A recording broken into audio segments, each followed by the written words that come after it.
Four Players Abroad on kaksi suomalaista kundia, Vili ja Ege, matkustamassa maailman ympäri. Mistä heidät löytää seuraavaksi, selviää tänään.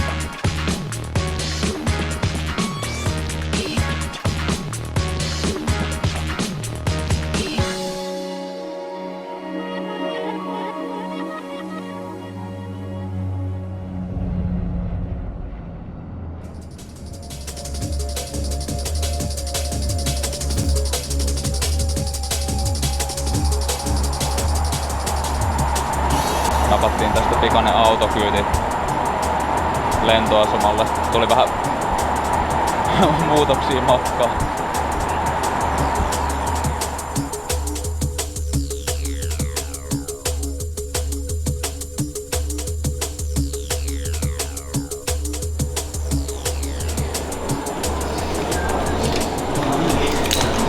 Vili, kerro minkä takia me ollaan lentokentällä eikä me ollaan juna-asemalla.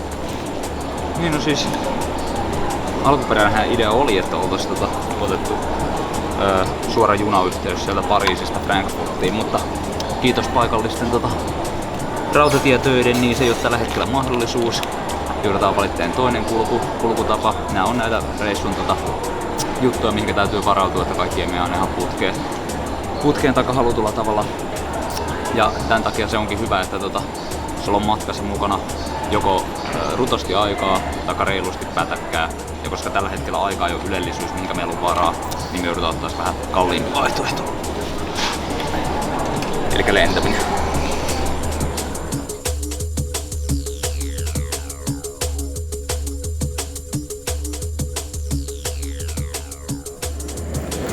Mä en tiedä mikä ihmeen juttu tää on. Tää yksi jäbä on täällä pidättänyt jonoa nyt kohta. Siis me ollaan oikeesti kohta oltu tässä jonossa melkein puoli tuntia. 20 minuuttia. Tiedä mikä ihmeen numero täällä on käynnissä. Eikö se ole ihan hyvä, että tultiin vähän ajoissa tänne lentokentälle? Täällä on jotain ihan ihmessäätöä. Täällä nämä laitteet ei toimi ollenkaan. Niin, meillä on 3 paikkaa tossa ja tuolla jotain säädetään yhdessä kohtaa ja 2 vapaata. Taas meni säätämiseksi.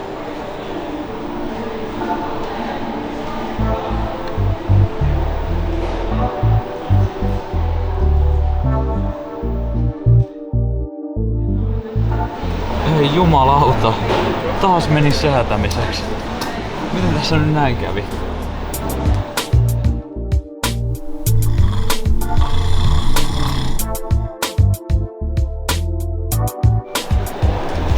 Noniin. Kyyti saapu. Valmiina lähtee. Joo kai.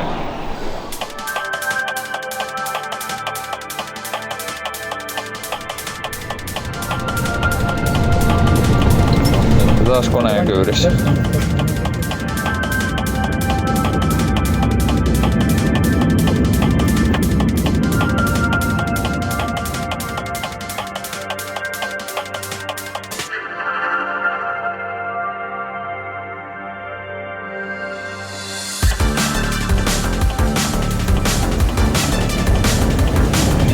Ja taas mennään.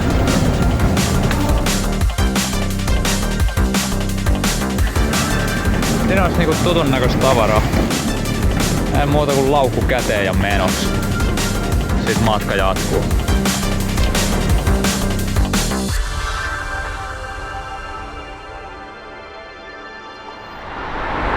No niin no, nyt kun se tuhlaaminen on aloitettu, niin miksei vedetään saman tien ihan överiksi.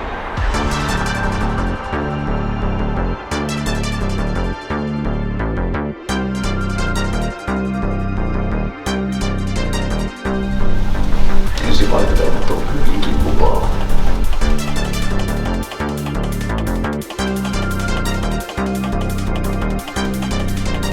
Nämä ovat minun maat.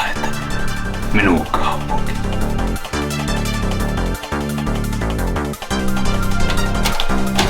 Ei muuta kuin peremmälle. Ja sitten seuraa hieman käytännön ohjeita tuleville reissaajille. Mitä kannattaa pakata mukaan ja miten kannattaa pakata mukaan ja sitä rataa. Ja nyt kun se on vielä muistissa, niin heti ensimmäinen juttu, mikä kannattaa hommata kun lähtee ulkomaalle, tietenkin vähän maasta riippuen, mutta salalompsa.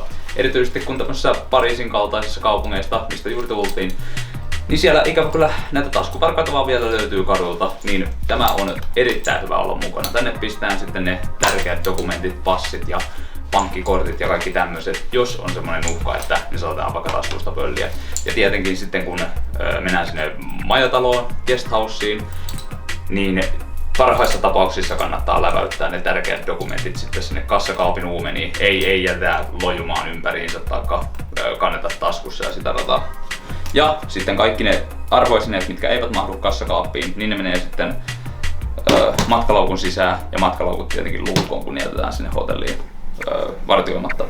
Kun ruvetaan itse asiassa pakkaamaan näitä tavaroita, niin otetaan ne släbärit mukaan paikallisten kylpylöiden ja WC-tilojen jalkasilsojen välttämiseksi. Ei tule sitten ylimääräistä huolehdittavaa niistä. Ja vedestä puheen ollen, riippuen mihinkä sitä menee ja mistä sitä tulee, niin suositaan mahdollisesti sitä pullovettä. Erityisesti jos haluaa lähteä vähän pidemmälle, kuten justiinsa suomalaisena Espanjaan tai sitten sinne Meksikoon tai Turkkiin, niin muistetaan juoda sitä pullovettä. Sillä jälleen kerran vältetään taas sitä ylimääräistä harmiasia paikan päällä, että otetaan riskejä paikallisen raanaveden kanssa ja sitten ollaan ripulipaskassa seuraavat pari päivää ja se ei ole sitten yhtään kivaa kellekään. Ja toinen huomioon otettava asia on se, että kun mennään sitten sinne paikallisiin ravintoloihin ja siellä kysytään, että otetaanko jäätä juomaan, niin jos ette ole varmoja vedenlaadusta, älkää ottako sitä jäätä, koska se on tehty paikallisesta raanavedestä ja sitten se pistetään sinne kokiksen tai koktailin tai minkä tahansa sekaan ja se sulaa sinne ja sitten ollaan taas paskataudissa ja se ei ole sitten kivaa kellekään. Erityisesti täytyy pitää ehkä hieman ylimääräistäkin huolta jopa sen takia, koska Suomi joillekin tunnetusti ja joillekin vähän vähemmän tunnetusti omaa enemmän tai vähemmän maailman parhaan juomaveden, niin sehän nyt ei tarkoita sitä, että vaikka tullaan Euroopan maihin, että meidän herkät suomalaismasut tulee kestää näitä paikallisia raanavesiä, jotenka ollaan varovaisia jopa sen veden juonnin kanssa. Otetaan myös sitten ne sääolosuhteet huomioon, että saattaa tulla äkkinäisesti muuttuvia sääolosuhteita, niin se on parempi, että on jonkinnäköinen sadeviitta tai sadetakki vaikka sitten siellä mukana, vaikka ei olisi luvattu sadetta ja se on epätodennäköistä, mutta taas jälleen kerran tiiviisti mukaan pakattuna taas säästään sitä ylimääräistä päänsärkyä sitten reissussa. Ja sitten kun päästään itse asiassa tähän laukkujen pakkaamiseen, niin helpottaa merkittävästi, kun kaikki on pakattu särmikkäästi, armeijanomaiseen särmään järjestykseen kaikki tänne laukkuihin, tekee asioiden läpikäymistä paljon helpompaa, kun näkee missä on mitäkin, kuinka paljon sitä on, mitkä on puhtaat vaatteet, mitkä on likaiset vaatteet. Ja jos haluaa vielä olla ekstra järjestelmällinen, niin kuin saksalaiset täällä, niin voi vaikka kirjoittaa sitten tämmöisen pienen lunttilapun, josta on helppo katsoa nopeata, että kaikki on varmasti täällä, niin ei mene sitten ylimääräistä aikaa siihen tavaroiden kanssa säätämiseen, kun voi nopeasti tarkistaa, että kaikki on mukana. Ja helpottaakseen tätä voi vaikka pakata tavarat sitten siihen KonMari-tyyliin.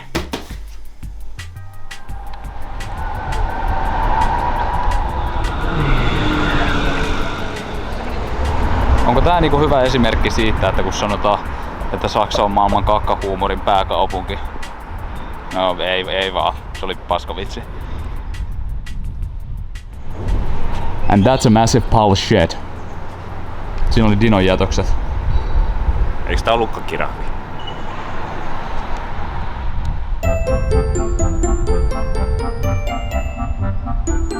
Tuo pihkan sisällä näkyy ne samat hyönteiset, mistä sitten se vanhus sai sen dinosaurusteemapuistonsa tehtyä.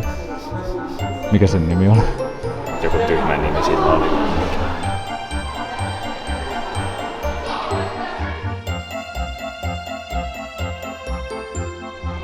Erik, ollaan saavuttu luonnontieteelliseen museoon. Miltä on maistunut? Vetääkö tää vertoja mitä Suomesta löytyy? Juu, tosi hieno esille panna.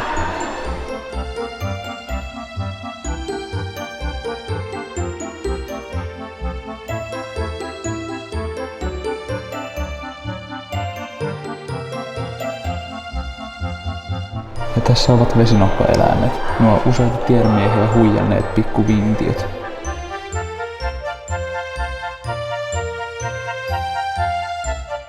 Mä olen pieni koala. Villi Peri.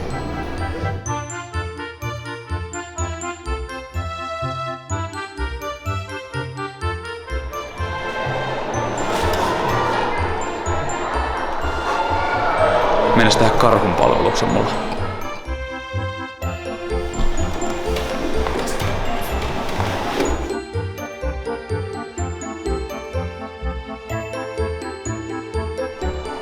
No niin Erik.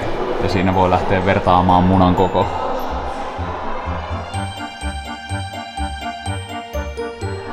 Miten sä selität, että toi on jonkun oikeen eläimen pää? Tähän on keksitty.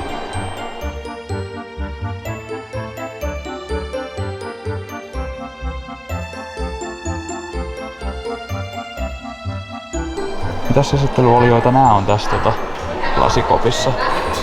Se on hissi. Aha. Ops.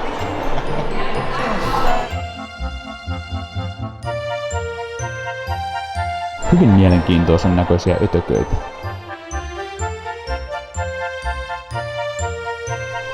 No siinähän on iloinen kaveri. Kato kun se hymyilee. Pepsodent hymy.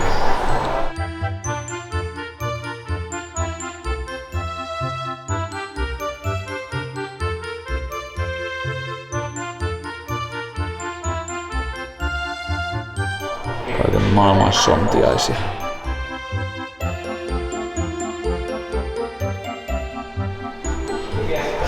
Erik. Mä en tiedä miten näiden nilviäisten kattominen saa aikaan sulle, mutta mulla alkaa tulla vähän nälkä. Sama juttu. Esihistoriallisista nykyaikaisiin. Tervetuloa Frankfurtiin, missä menneisyys kohtaa tulevaisuuden.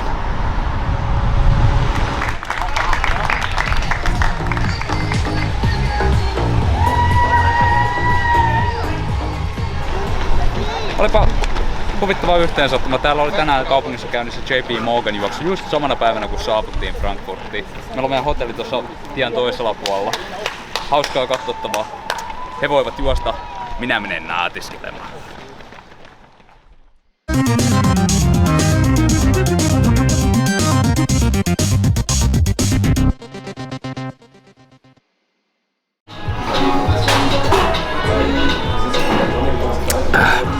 Taas jälleen kerran ollaan paikallisessa keittiössä nauttimassa hieman paikallisista herkuista. Tällä hetkellä syömässä erinomaisia snitseleitä. Se on se juttu. Yritettiin löytää jotain niinku poikkeavaa tai mielipiteitä jakavaa sappaa ja en mä tiedä, ei täällä oikein tunnu sellaista löytyvää. Täällä on kaikki erinomaista ruokaa, kyllä niinku mainio bissejä ja sitä rataa. Tulkaa tekin nautiskelemaan. Suomen ja Saksan ruokakulttuurit ovat hyvin samanlaiset, niin tässä ehkä saattaa olla hieman sitä puolueellisuuttakin mukana, mutta tää on tosi hyvä.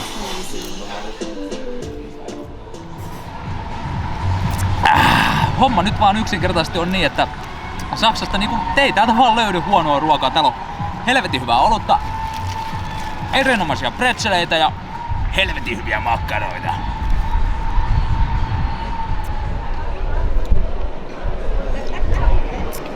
Tämän pienen vierailun aikana olen täysin pärähtänyt tähän kaupunkiin ja näihin ihmisiin. Ja onko se välttämättä mikään ihmekään, sillä tämä maa on myös minun henkilökohtaisen lempibändini KMFDM:n kotipaikka.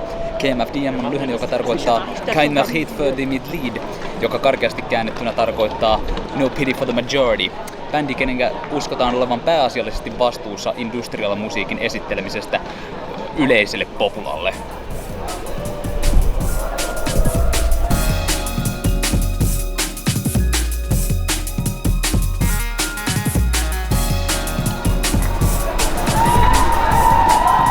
Valinnan vaikeus.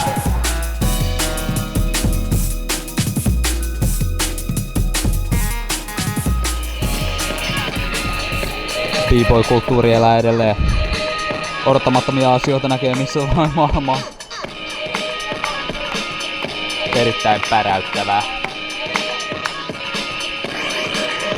Freestyle.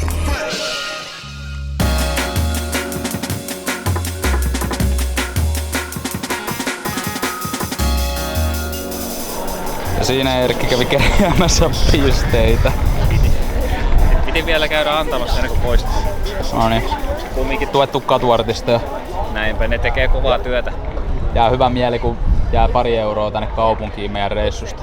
Ei vaan viety rahaa pois kaupungilta pelkästään. Sinne maksettu toi kaupunkivero nyt. Noniin. Ja nyt lähdetään törsäämään. Let's go. Ei se. Vili, mitäs me tässä nyt vielä odotellaan? Niin, no siis, meidän oli tarkoitus täällä alun alkujaan tavata paikallinen kontakti. Samalla tavalla kuten Dave oli meidän kontakti Briteissä. Ja meillä oli täällä Saksassa tarkoitus tavata toinen kontakti, joka asuu täällä. Ja hän olisi voinut sitten opastaa meitä täällä mahdollisesti näiden nähtävyyksien ja tapojen kanssa. Ja mahdollisesti myös sen Saksan oikeaoppisessa lausumisessa, koska lähinnä tuntuu, että nämä viimeiset pari päivää tässä on vaan tylsällä puukolla teurastanut saksan ja ranskan kieltä, mutta suhteellisen hyvin täällä on pärjätty. Ja no, vaikka nyt ei päästy treffaamaan, tämmöistä se välillä on aina ja aikataulut sovi yhteen, joutuu tekee kompromisseja, muutoksia, suunnitelmia, improvisoimaan. Mut me ei pystytä tätä tän enempää alkaa märehtimään, me jatketaan matkaa.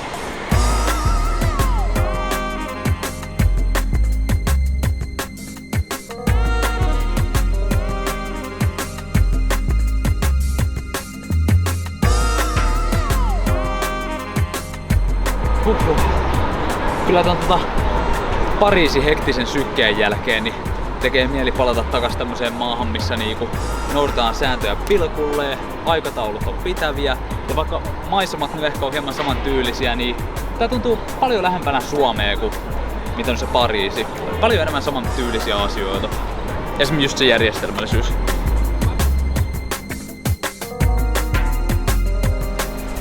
Ai että, siinä on ollut taas hyvä paikka parkkeerata auto. Paska-auto.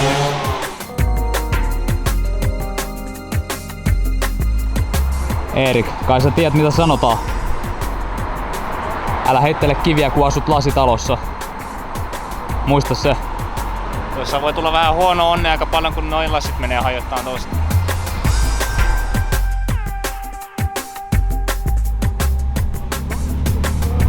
Ei jumalauta. Tää on joku Manhattan, mihin me ollaan saavuttu. Täällä on pukumiehiä oikealla ja vasemmalla ja hervottomat pilvenpiirtäjät. Hyvä meininki.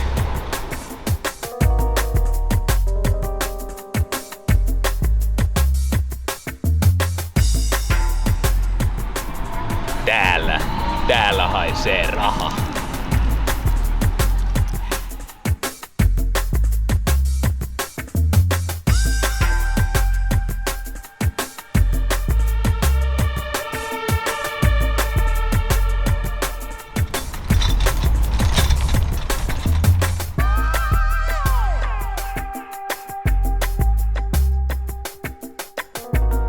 Ja tässä on saksalaista katumusiikkia ja Banksin taidetta, kaupunkielämää parhaimmillaan. Trio Tremolo. Musiikki kuulostaa kuin oltais intialaisella torilla. No joo. Ei tuu ihan sama saksalainen semmonen... Niin, harmonikkamusiikki. Niin, vähän niinku siellä Ranskassa oli sillalla. Niin.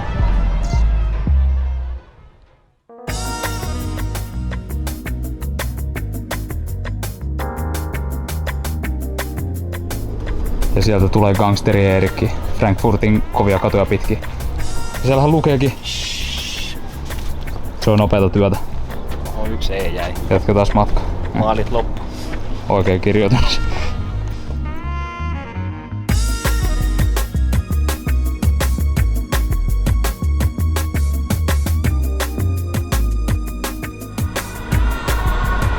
Pakko myöntää, kyllä tää on ylittänyt omat odotukset täysin tää Frankfurtin reissu. Ainut mikä tätä ehkä nyt vähän olisi parantanut olisi ollut, että oltais tultu Oktoberfestiin aikaan tänne. No, missattu mahdollisuus seuraavalla kertaa.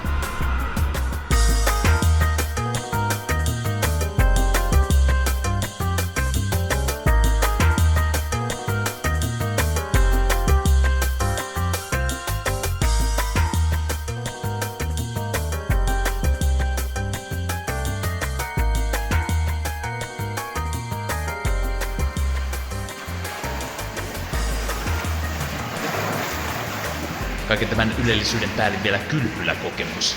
Tämä on luksusta.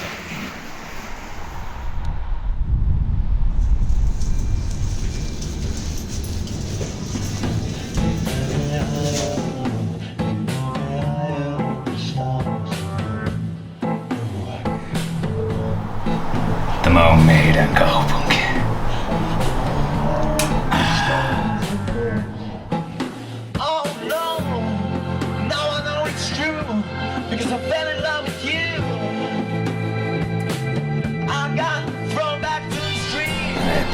Tämä on se kaupunki, missä raha haisee ja viinavirta.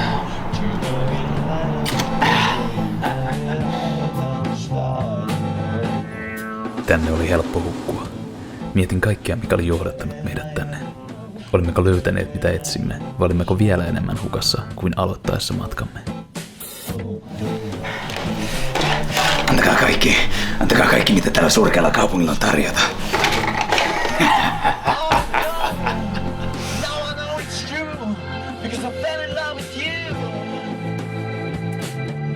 Esi-isiemme synnit vainosivat meitä vieläkin.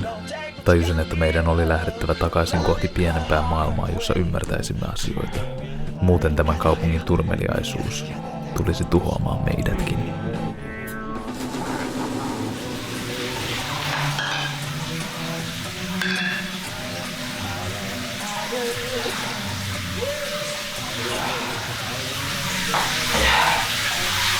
Tämä on luksusta. Tämä on ylellisyyttä. Tätä me kaikki haluamme.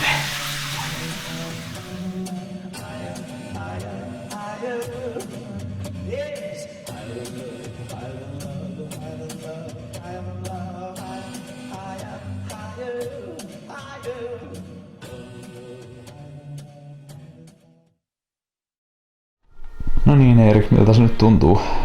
Kaikki hyvä tulee päätökseen aikana. Tarvis alkaa lähteä takas kohti Suomea. No sit vaan mennä välillä kotiinkin. Yes. Molemmat on siellä. Himaa. Lähdetään lentokentälle.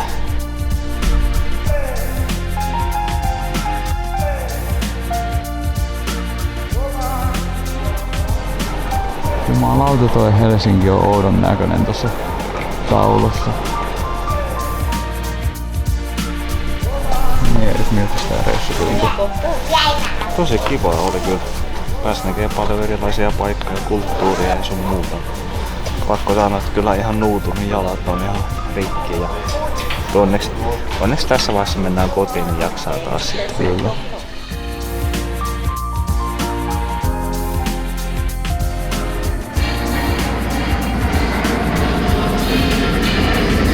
Se olisi kotiin lähdön aika.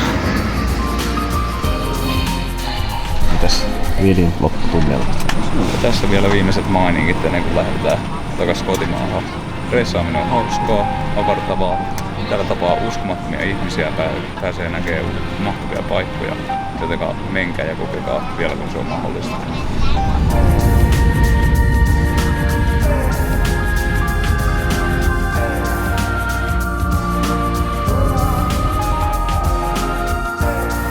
Ladies and gentlemen, welcome to Helsinki. And we wish you a very pleasant weekend. Thank you so much. Vihdoinkin ollaan takas kotona.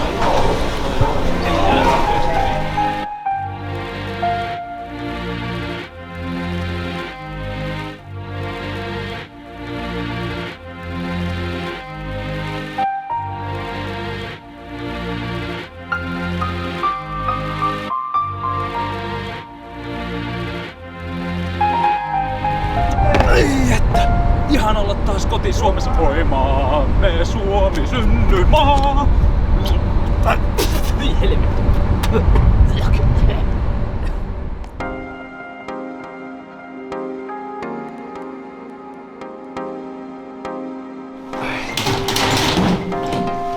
Ihana olla kotona.